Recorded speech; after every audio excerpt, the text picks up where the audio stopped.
Louis. Récemment, on a un petit sujet avec mon frère. Pour rappel, mon frère de 7 ans de moins que moi, que j'aime plus que tout, et pour qui je ferais les Hunger Games.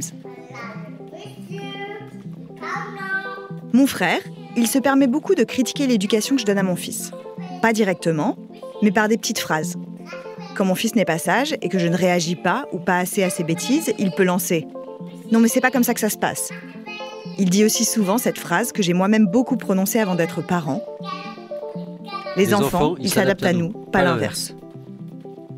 Jusqu'à ce que je comprenne le genre de retour de bâton qu'on se prend quand on fait sécher une sieste à son enfant.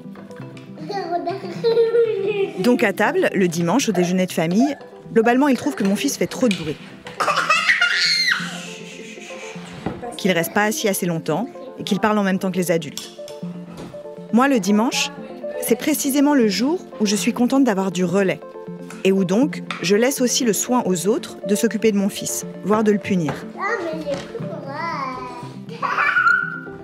J'ai toujours aimé l'idée que mon entourage joue aussi un rôle dans l'éducation de mon enfant, que ça lui donne d'autres perspectives, que ça l'intéresse à d'autres choses qu'à ce que je lui propose, qu'il se frotte aussi à d'autres formes d'autorité. Mais c'est ambivalent. J'aime bien l'idée, et à la fois, ça me renvoie à mes propres faiblesses de parent. Mais je crois que surtout, ces critiques, ça m'agace, parce que j'ai vraiment envie de lui dire qu'il verra comment il s'en sortira le jour où il aura des enfants. Il va manger le repas, c'est pas l'heure de manger du chocolat. Bref, ça me tend, ça le tend. On n'en a encore jamais parlé, peut-être parce que j'ai aussi pas envie d'entendre ce qu'il a à me dire. Peut-être que ça me fait peur, peut-être aussi que j'espère qu'il s'en rendra compte tout seul. Donc s'il écoute ce podcast, il saura que ça me tend. Et pourtant, moi aussi, je l'ai fait, parfois sans m'en rendre compte. J'ai déjà, par exemple, de façon tout à fait passive-agressive, remonté la fermeture éclair d'un enfant que j'estimais ne pas être assez couvert. Et je me suis détestée pour ça. C'est de ça dont on va parler dans cet épisode. Faut-il laisser nos amis, notre famille, critiquer la manière dont on élève nos enfants ? Je suis Marine Revol, bienvenue dans Fête des Gosses. Fête des gosses. Fête des gosses. Fête des gosses. Fête des gosses. Ouais, fête des gosses. Fête des gosses. Fête des gosses.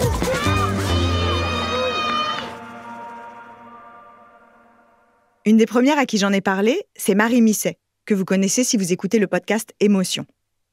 Et Marie, c'est peu dire que ça l'attend qu'on critique la façon dont elle élève son fils. Par exemple, j'ai une pote qui a une fois resserré la ceinture de mon enfant, alors que je venais de demander de pas le faire, parce qu'elle devait estimer que j'étais négligente ou que, je sais pas, j'avais pas assez serré sa ceinture de sécurité. Trop relou parce que c'était un truc, je savais qu'après j'en avais pour un mois où ce serait super dur de lui fermer parce que le mécanisme était bloqué. Bref, je lui ai demandé de pas le faire, elle l'a fait quand même. Donc voilà, je pense que j'envoie une vibe de personne pas sûre d'elle là-dessus et que ça part pas forcément d'un mauvais sentiment, mais que du coup, il y a une sorte d'autorisation à dire tu devrais faire comme ça, tu devrais pas faire comme ça. Et c'est vrai que je déteste. Moi, ce que je peine à comprendre, c'est que la parentalité puisse devenir une telle source de crispation. J'ai un ami, par exemple, qui a viré très très à droite au fil des années.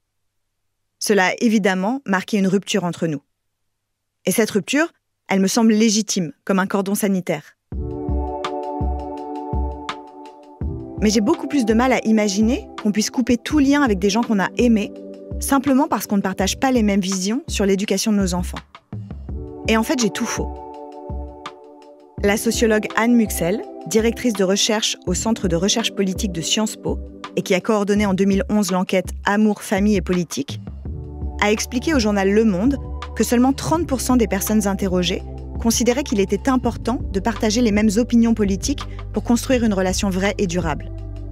En revanche, les valeurs morales et les principes éducatifs ou les goûts culturels, eux, étaient loin devant, comme des points beaucoup moins négociables. Alors je pense que l'important, c'est déjà de se situer ce que représente la notion de parentalité par les temps qui courent.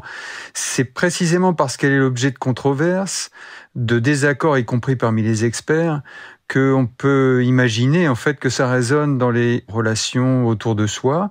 Il suffit qu'une personne soit, disons, sur une ligne et qu'elle en vienne à avoir un avis complètement contraire, que ces objets de discussion deviennent des objets de tension. Donc voilà, je pense que la source n'est pas véritablement liée seulement à la parentalité, mais plutôt aux controverses des experts sur la question. Comme ils ne sont pas d'accord entre eux, on a des informations tout à fait contradictoires, parfois même orthogonales, qui existent dans notre environnement d'opinion publique. Et c'est ça, je pense, qui est la raison de ces tensions sur la notion de parentalité. Claude Martin est sociologue, directeur de recherche au CNRS, professeur à l'École des hautes études en santé publique de Rennes, où il est titulaire de la chaire Lien social. Il est aussi auteur de « Être un bon parent, une injonction contemporaine ». Selon lui, c'est la place qu'a pris la parentalité dans l'espace médiatique et la pression que subissent les jeunes parents qui fait que la question de l'éducation devient un enjeu si important entre amis. Il faut, pour ça, avoir une vision sur un temps peut-être plus long. J'ai l'impression que les tensions autour de cette notion de parentalité sont liées à un désir de bien faire qui est particulièrement exacerbé par les temps qui courent. Et je pense que le contexte qui environne les parents n'y est pas pour rien. Les parents sont hypersensibles tout simplement parce qu'ils sont inquiets de ce qui attend leurs propres enfants.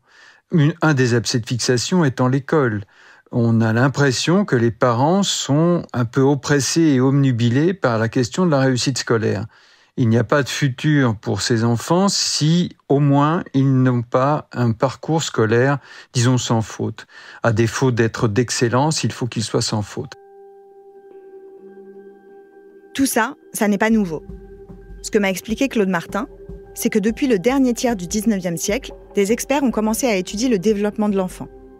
À cette époque, les médecins, démographes, psychologues, et aux États-Unis les spécialistes de la science de l'enfant, s'écharpent déjà sur la manière dont on devrait éduquer nos rejetons, pour en faire de bons citoyens, de bons soldats, de bons travailleurs.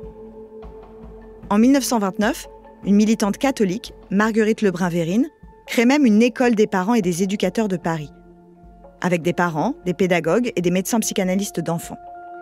L'idée, c'est de diffuser auprès des familles toutes les avancées qui peuvent les aider à devenir de meilleurs parents. D'éduquer les parents, en fait. En partie parce qu'elle estime que ce n'est pas le rôle de l'État d'éduquer, notamment sur les questions de sexualité des jeunes filles. Oui, je vous ai dit qu'elle était plutôt conservatrice, la Marguerite. Donc déjà, ça met un peu la pression. Et puis, après la Seconde Guerre mondiale, c'est l'explosion de ce que Claude Martin appelle le marché du conseil aux parents, avec les méthodes de Brazelton et plus tard, la folie Françoise Dolto. Tous ces conseils, ces rayons de librairie remplis d'ouvrages vous expliquant que tout se joue avant 6 ans, comment faire dormir votre enfant ou comment ne pas en faire des délinquants, ils se multiplient aujourd'hui. Et le moment où l'on tombe sur ces livres en tête de gondole coïncide souvent avec le tout début de la parentalité, quand on cherche des réponses, quand notre enfant est encore un nourrisson et que l'on croit encore qu'on peut gagner sur tout. À ce moment précis, les nouveaux parents sont dans une grande vulnérabilité. Et donc ça fait une sorte de trop-plein qui peut déborder sur les relations avec l'entourage, selon Claude Martin. De toute façon, on doit bien comprendre que les parents de leur premier enfant, et tout petit, du bébé, etc., sont sous une tension inédite. C'est une fonction qui demande énormément d'énergie, et d'abord pour les mères, puisque dès la naissance, on le sait, il y a une sollicitation de cette fatigue qui a déjà été accumulée, qui va les rendre, on pourrait dire, fragiles émotivement, et souvent fatigués, épuisés. Ça change complètement ce qui était, on pourrait dire, l'équilibre auquel était parvenu un couple dans toutes ses relations, non seulement conjugales, mais dans son environnement, avec les parents respectifs des membres du couple et avec les amis du couple. Donc ça bouleverse énormément de choses, et c'est effectivement autour de cette prime enfance que les experts, en plus, mettent beaucoup d'emphase. Le rapport des 1000 premiers jours répète ce qui a été dit déjà il y a de nombreuses décennies autour de tout se joue avant 3 ans, d'une certaine façon. C'est-à-dire, si vous ratez le début, ce sont des répercussions pour le futur de votre enfant. Vous ne pouvez pas rater le début. C'est extrêmement dur de s'entendre dire cela. C'était cette année, au printemps, on s'est fait un week-end donc avec une amie qui venait d'avoir une petite fille qui avait 1 an et demi. Inès s'est brouillée avec une de ses amies. Et il y a un épisode en particulier qui a signé une forme de rupture ou d'éloignement avec elle. Et une autre pote, une de mes amies à moi, très très très proche, et qui elle avait donc 3 enfants plus grands et qui est venue sans ses enfants ce week-end-là. Le week-end a très mal commencé puisque mon fils a pris des cailloux dans le jardin et a commencé à dessiner sur la voiture de ma pote. Du coup, on se retourne, on le voit. J'étais hyper mal à l'aise. Mon fils a fait la bêtise. Il faut faire une déclaration d'assurance. Donc, ça a vraiment déjà mis le ton. Mais sur ce coup-là, elle n'a pas trop mal réagi. Elle a dit, écoute, on en parlera à la fin du week-end. On va pas se gâcher le week-end pour ça. Mais moi, j'ai senti qu'il fallait que je marque le coup. Et d'ailleurs, j'ai plus marqué le coup parce que je voulais que mon amie, elle voie que j'étais vraiment pas contente de ce qu'avait fait mon fils et que plus que pour gronder mon fils. Voilà, fallait que j'en rajoute, quoi. Mais c'est pas possible. Tout ce qu'il fait, j'en peux plus. J'ai été vraiment très, très désagréable avec mon fils au point de pas avoir envie de lui parler. Je crois quand même que j'avais presque envie qu'elles aient de la peine pour lui en étant dure avec lui. Voilà, comme si ça allait réparer cette histoire de voiture. Le week-end se passe, mais ça a clairement mis un peu d'électricité dans l'air. Et mon fils, en plus d'avoir rayé sa voiture, c'est un enfant qui est plutôt anxieux, qui me posait 50 fois la même question parce qu'il avait besoin de se rassurer sur quelque chose. Donc un soir, on mange, on est à table, les adultes mangeaient, et puis lui, il était en train de jouer à côté. Et en fait, il m'a posé 50 fois une question à laquelle j'avais déjà répondu. Et là, ma pote, celle dont il a rayé la voiture, nous dit à toutes les deux, ça c'est quand même pas normal qu'il pose autant de fois la question. C'est pas normal. Et elle a prononcé le mot normal. Je l'ai réceptionné, mais vraiment comme une balle. J'ai eu l'impression d'avoir une rafale sur moi de 2 balles. Et j'ai rien dit. Et même, j'ai fait ce que j'ai fait précédemment. J'ai validé. Et à nouveau, au lieu de défendre mon fils et de dire c'est un enfant anxieux avec son parcours, son histoire, non, j'ai abondé dans son sens et j'ai validé le fait qu'elle me disait que mon fils était anormal alors que moi, ça me blessait, mais vraiment profondément. Mais elle s'en est pas du tout rendu compte. Ce que raconte Inès, c'est qu'elle s'est sentie obligée de travestir la mère qu'elle était, l'éducation qu'elle donnait à son fils, pour obtenir l'approbation de son entourage. Quelque temps après, j'ai revu l'autre amie qui était présente, elle aussi pendant ce week-end, et qui m'a dit, écoute, moi j'ai trouvé qu'elle avait été très très dure avec toi, de t'avoir fait un commentaire sur ton fils, d'avoir prononcé le mot normal. Et là, au moment où elle me dit ça, là, je fonds en larmes, je me mets à pleurer en disant qu'en fait, je l'ai très très mal vécu aussi et que ça me rassure presque qu'elle aussi, en fait, elle ait trouvé ça dur pour mon fils. En tout cas, ça m'a fait du bien d'en parler avec cette autre amie et on était quand même d'accord pour dire que critiquer l'éducation de nos enfants, il faut le faire, mais pas avec la mère de l'enfant en question. En fait, c'est trop douloureux, personne ne sait ce qui se joue, quelle histoire se joue. Dans ce qu'elle dit, je comprends que ce n'est pas tant la critique qui pose problème, mais la forme. Le sentiment qu'a eu Inès, et c'est aussi le sentiment que j'ai avec mon frère, c'est que les personnes qui se permettent de remettre en cause notre éducation ne savent pas toujours ou ne cherchent pas à savoir ce qu'il se passe en coulisses. En tout cas, moi, je me permettrais pas de faire ça et ça me met trop mal à l'aise et j'aspire du moins à plus avoir ce comportement de validation de ce qu'elle dit ou de ce que les autres peuvent dire et de prendre confiance en moi en tant que maman et aussi d'avoir confiance aussi en mon fils et d'avoir confiance en lui et puis de l'accepter et de l'aimer tel qu'il est en fait et pas tel que je voudrais qu'il soit ou tel que je voudrais qu'il soit aux yeux de mes amis. Par contre, je sais que ça a changé des choses dans mon lien de confiance envers elle. On est toujours potes, on se voit un petit peu moins et je suis moins encline à être disponible. Mais le pire dans tout ça, c'est que je pense qu'elle ne le sait même pas, et elle doit attribuer ça à autre chose que cette conversation qu'on a eue au printemps il y a plusieurs mois, quoi. Mais il y a autre chose, et c'est peut-être la raison pour laquelle on a du mal à confronter ses amis. Le point commun entre Marie, Inès et moi, c'est qu'on fait comme si on était sûr de notre éducation. Mais la vérité, c'est qu'on n'a pas totalement confiance en nous. J'ai des potes qui font des remarques sur l'éducation que je donne à mon fils ou qui donnent des conseils que j'ai pas du tout demandé. Et donc, j'ai réfléchi à pourquoi ça m'arrivait. Est-ce que c'est parce que j'éduque pas mon enfant? C'est une possibilité. Mais bon, il a pas l'air plus bizarre qu'un autre. Et l'autre truc que je me suis dit, c'est que, en fait, je pense que je parle beaucoup de mes doutes en tant que daronne. Je parle beaucoup de mes questionnements. Je suis pas très sûre de moi dans ce domaine. J'ai toujours peur de mal faire. Et du coup, je pense que je vocalise ça pas mal, notamment à des gens qui ont l'air, eux, d'être assez sûrs d'eux. On voit tous de quelle mère ou père je parle, qui ont l'air, eux, d'être assez droits dans leurs bottes de ce qu'il faut faire, ce qu'il faut pas faire. Et que du coup, ça ouvre la porte carrément à des petites remarques et à des conseils non sollicités, voire à des gestes non sollicités.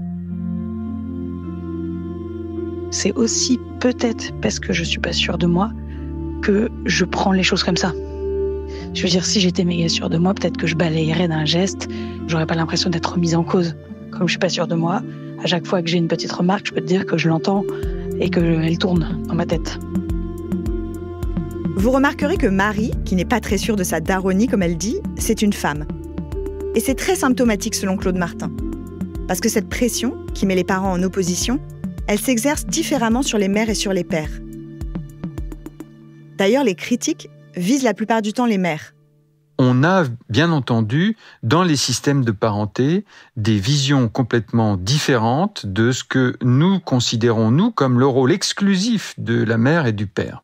Cette norme parentale, qui est d'ailleurs assez hypocrite, puisque quand on parle de parentalité, on oublie de dire, bien entendu, que le rôle des mères et le rôle des pères ne sont pas identiques. Parler de parents, c'est un peu faire comme si les mères et les pères avaient la même fonction. Or, ça n'est pas du tout le cas.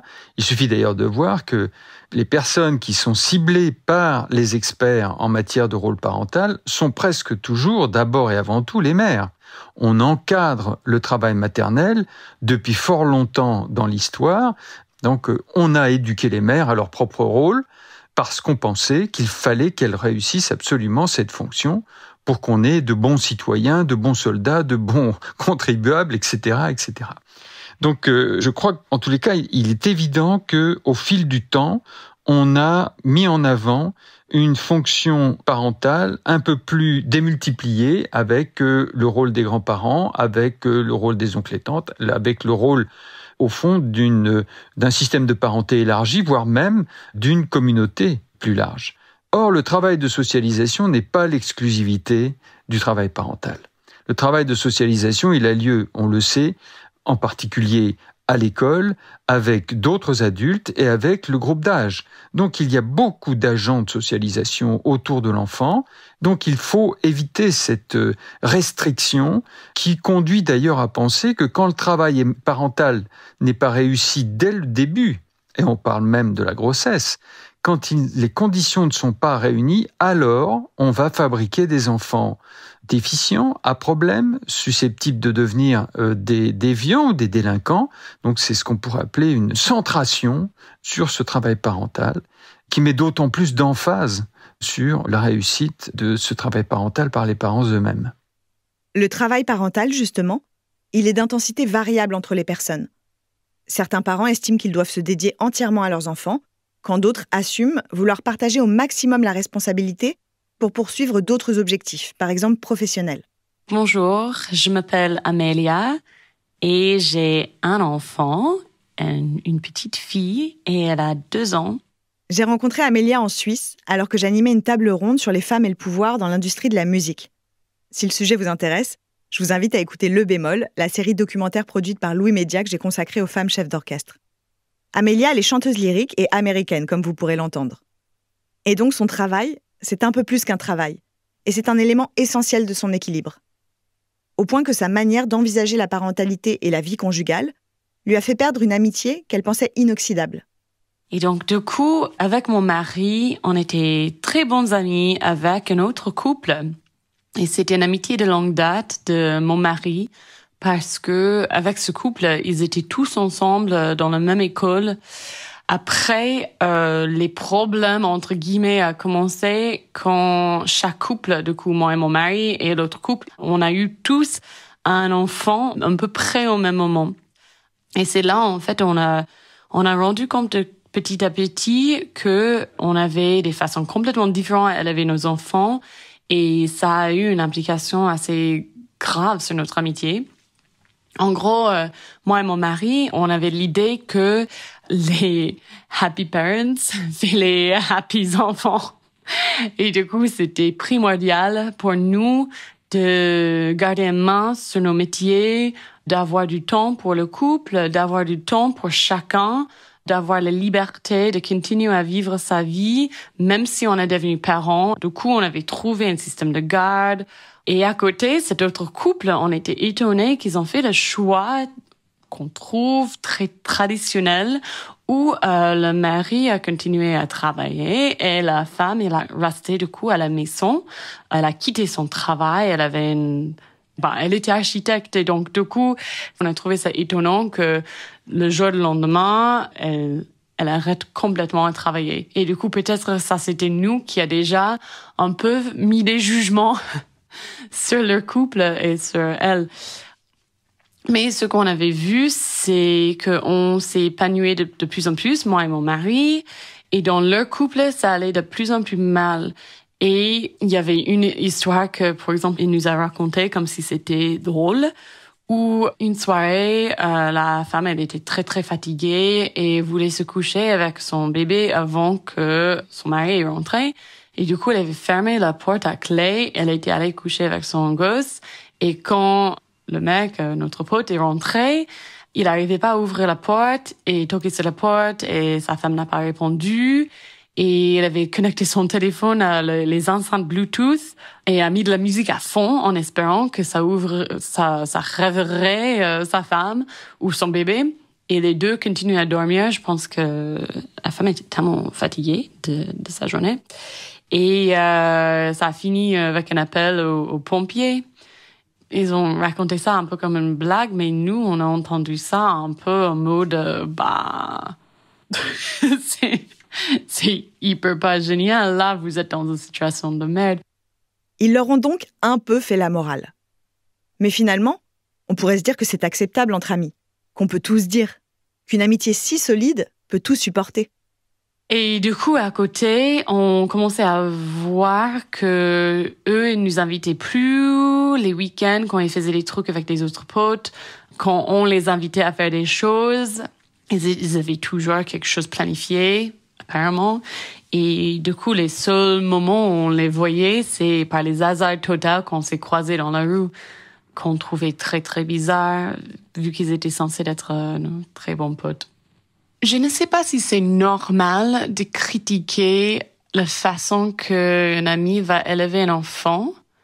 Je ne sais pas si c'est une bonne chose, mais je pense que quand on est une famille, on a quand même un système de valeurs et une idée de comment on veut vivre. Et je pense que ça peut être plus dur d'accueillir des autres amis ou familles dans nos vies quand ils ont une vision complètement différente d'élever leurs enfants et vivre leur vie familiale.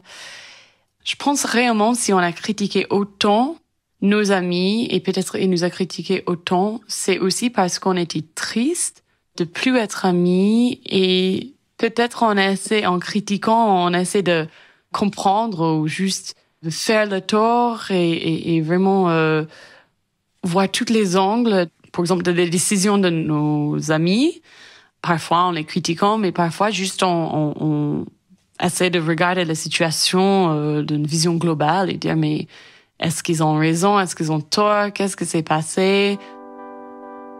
Faut que je te parle. Mais moi aussi, faut que je te parle. Et ton gosse, il peut bien attendre 5 minutes. Faites des gosses. Où sont vos parents? Ouais, faites des gosses. Tu es trop vieux et trop grand. Tu es trop vieux et trop grand. Et bientôt gros papa. Eh bien, Ton fils est un artiste, hein? Qu'est-ce que tu viens de dire, là? Oh, faites des gosses. C'est lui qui a commencé, il m'a insulté. C'est pas possible, vous êtes pire que des gosses. Oh, faut grandir, hein. En ce moment, on entend beaucoup parler de faire famille autrement. Avec des copains, à plusieurs familles rassemblées dans une maison. De co-living pour les familles monoparentales. D'amis qui ont rassemblé leurs économies pour s'installer dans un village perdu et élever leurs enfants ensemble et redonner du sens à ce vieux proverbe « il faut un village pour élever un enfant ». Et je dois bien avouer que moi aussi, cette idée m'a toujours séduit. Confronter les points de vue, proposer à nos enfants des modèles d'éducation alternatifs, vivre avec des gens qui font les choses différemment. J'en ai parlé à Claude Martin, et lui, il porte un regard plus critique sur le sujet. Ce qu'on peut dire en tous les cas, c'est que on a sûrement, pendant de très longues successions de générations, fait son apprentissage parental sur le terrain, si on peut dire. Non pas en considérant que le rôle de mère ou de père était une pure improvisation, puisque précisément, il y avait un transfert de connaissances et de bonnes pratiques qui se faisait de mère en fille. Et que ces apprentissages étaient augmentés par le fait que ces mères apprenaient aussi de leurs propres amis. Donc ce sont des proches qui parlent à des proches et qui construisent ainsi un certain nombre de références et de bonnes pratiques. Donc je crois que ça n'est pas nouveau qu'il y a cet apprentissage par les proches. Disons que ça continue encore aujourd'hui. Alors, ce que vous évoquez, c'est l'idée qu'on a envie de se regrouper entre gens qui pensent de la même manière à cette fonction parentale. Vous voyez ? Donc ça, c'est l'idée de se rapprocher d'un certain nombre de normes avec lesquelles on est en phase. Pour lui, c'est donc surtout une façon de se regrouper entre gens qui pensent pareil, qui ont les mêmes normes de parentalité. Et ça ne concerne finalement pas que les quelques utopistes qui rêvent de rénover une charpente à 3 familles. On le fait déjà tous les jours, malgré nous. Oui, je crois que c'est un des phénomènes aujourd'hui très prégnants. Le fonctionnement en réseau, c'est un fonctionnement qui tente à écarter de soi ce qu'on estime être trop différent. Ça n'est pas une bonne chose, parce que c'est une façon d'oublier ce que j'appelais l'impératif de dialogue qu'il doit y avoir entre des cultures parentales différentes. Il faut pouvoir se parler, y compris d'ailleurs pour fabriquer une culture parentale la plus adaptée au monde qui vient. Ce n'est pas en individualisant ni en fonctionnant seulement en réseau étroit que l'on arrive à faire de la parentalité une question politique, une question collective. Or, la question d'aujourd'hui, à mon avis impérative, c'est de discuter de ces questions, car il faut penser le monde qui vient, et le monde qui vient, c'est forcément faire la part de ce que l'on doit abandonner des références du passé, et en même temps de ce que l'on doit conserver de ces références du passé. On ne jette pas le parent avec l'eau du bain comme on jette le bébé avec l'eau du bain dans l'expression, vous voyez. Donc je pense que c'est très important de ne pas individualiser, ça c'est surresponsabiliser les parents, ni réduire à cet entre-soi qui fait qu'on a des poches de culture propre qui s'entretiennent aux dépens d'autres cultures propres qui sont fabriquées dans d'autres réseaux. On ne veut pas que un certain nombre d'individus s'approchent de nous, on veut être entre soi. C'est une vision du monde, de la fermeture et bien sûr du rejet, de l'exclusion. Et l'ironie de la situation, c'est que maintenant, je pense qu'il veut changer des choses. Je pense maintenant qu'ils rendent compte qu'ils sont pas contents et peut-être ils sont fiers de... Et il veut pas nous dire que voilà, peut-être nous on avait raison, je ne sais pas. Je ne sais même pas si on a raison. On fait tous nos mieux pour élever nos enfants dans la manière qu'on peut. Donc voilà. Mais oui, aujourd'hui, cette couple qui était des très bons amis de nous, on les parle plus, presque plus. J'ai demandé à Claude Martin ce qu'il pensait des amitiés brisées par la critique et surtout, si c'était rattrapable. Certains estiment que l'amitié, la vraie, la pure amitié, ça se joue avec une toute petite poignée de personnes et qui sont à ce point proches de nous qu'on se sent en phase pour toujours. Donc il y a des gradients dans l'amitié, des gradients jusqu'à la fusion qui peut aller au-delà de ce que le conjugal permet des fois.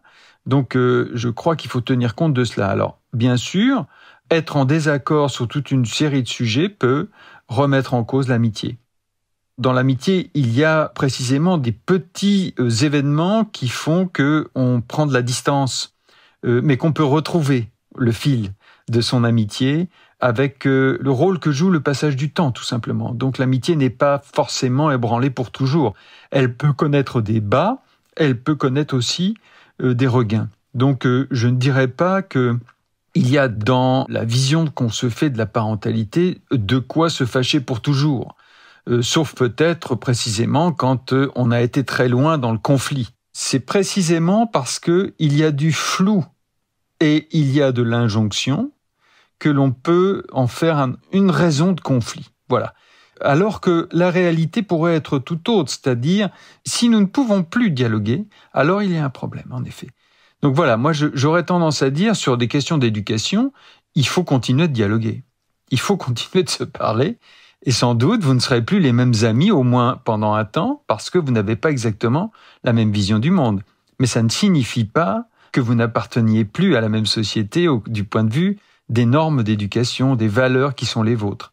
Ça veut dire qu'il y a du flou sur les valeurs et qu'il y a des occasions de désaccord, à la mesure des controverses des experts, qui eux-mêmes sont capables, vous l'avez vu, ils s'empoignent dans la presse de façon complètement brutale, et on pourrait dire avec la tête froide, mais pourquoi en sont-ils arrivés à de telles oppositions, alors que sans doute la vérité est un peu entre les deux. C'est ce que j'appelle la collectivisation de cette question. C'est éviter de la rabattre sur les individus. Éviter d'en faire une affaire personnelle, voyez-vous. C'est plutôt une affaire collective. Alors, les parents, en général, dans une immense majorité, veulent faire de leur mieux. Sauf qu'aujourd'hui, ils se sentent vraiment surresponsabilisés dans ce travail parental. On a décollectivisé. On a rabattu tout sur les individus. On a été jusqu'à la culpabilisation. Si vous ne pensez pas comme moi, vous êtes coupable de quelque chose. C'est tout de même complètement aberrant. Ça veut dire qu'on ne peut plus discuter de rien, sereinement. Moi, je crois que le désaccord n'est pas une gangrène. Ça n'est pas une infamie. Le désaccord est une nécessité. Il faut en parler. Nous devons prendre la mesure de la radicalité des positions qu'on est en train de prendre. Et il faut réussir à dialoguer. Si on ne peut plus dialoguer du tout, alors il y a un problème. Il y a un problème qui a à voir avec le monde dans lequel nous sommes entrés, c'est-à-dire un monde de « je ne m'accorde qu'avec ceux qui pensent comme moi ». Vous venez d'écouter Fête des Gosses, une production Louis Média. J'espère que cet épisode vous a plu et qu'il ouvrira un espace de discussion avec vos amis.